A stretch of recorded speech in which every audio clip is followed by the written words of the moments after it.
the writers in sort of deep ecology talks about, and he said something like, he's writing about the future of the planet, whether the planet has a future because of climate change and so on.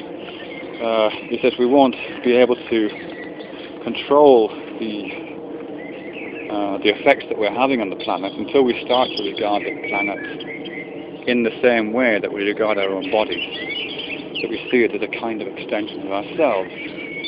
Now obviously that's a huge ambition, a moral and ethical ambition, but again that accords to a certain extent with this general paradigm, this general sort of zeitgeisty initiative to do with reallocating identification outside of the discrete individual to a wider sense. And that's a plea rather than a finding, of course. I think another example just crossed my mind. I'm just trying to remember what it was.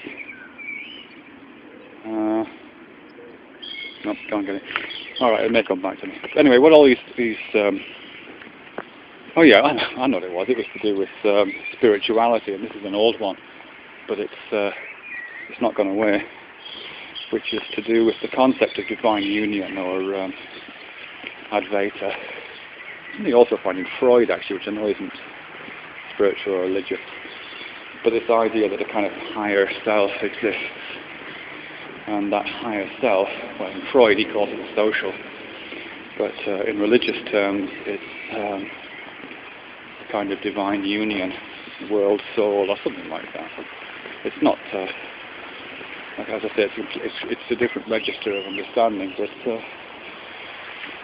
it seems to reflect a similar zeitgeist to do with this widening of an understanding of what a self is from the individual body to the larger community or world or something like that.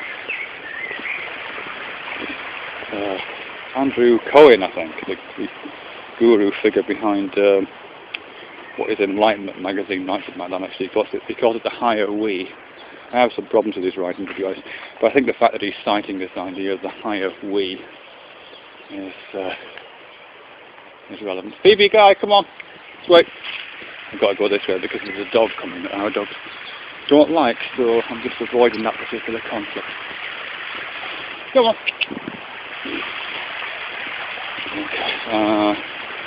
Alright, so what would need to happen to instantiate that? That's where I'm going with that. And I'm picking up on the quotation that I couldn't reference properly from writers on deep ecology, which is to do with we won't really feel that until we feel it in the same way, to the same extent, or possibly to a greater extent, and we feel it within our own bodies. Because after all, to a large extent, evolution has built in these systems as acts of self-preservation. And if we're trying to talk about self-preservation in a larger sense than the individual, then we presumably are thinking about activating a similar or larger system. Couple of steps again. Anyway, I think where I'm going with this, what I would expect to happen there, is something that happens already, I think, certainly within families. Certainly up till my having children, I've got 3 children, certainly up to my having children, the default setting, I suppose, the most important, without thinking about it, the most important thing in the world was myself. I'm sure this is common for all parents.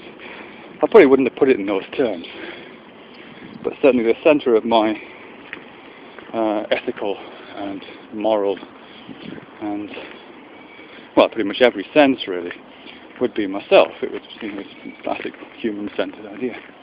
But since having kids, of course, it's not. I'm slightly eccentric to that now. And if I was able to make a conscious choice, I would undoubtedly die in order that my children could live. There's no doubt about that in my mind at all.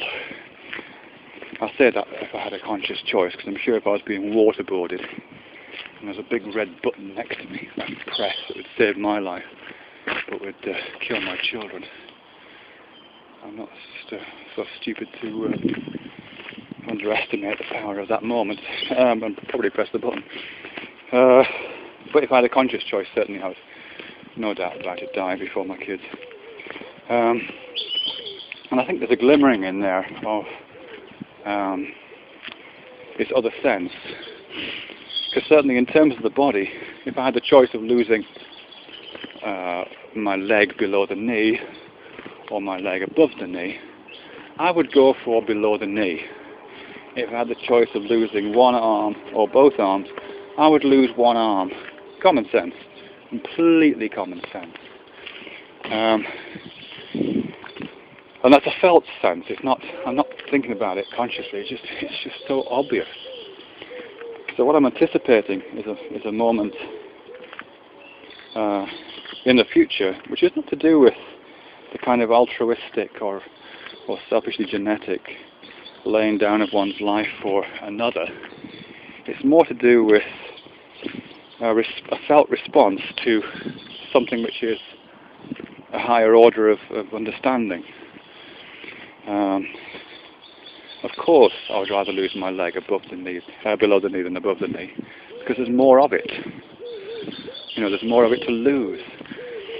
So, I should feel as obviously sensitive to that in terms of groups of people than to my own individual self.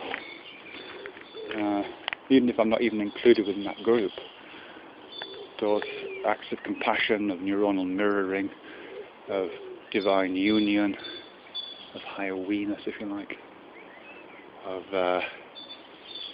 material instantiation in the patterns of other folk, all of those things should propel me to feel on a completely visceral common sense level that given the choice, it would be better that I died than 4 other people died. It would be more painful and more I would get a greater sense of self-destruction than 4 other people dying than one of those people, that person being me. I'm not holding my breath waiting for that, but it's possible.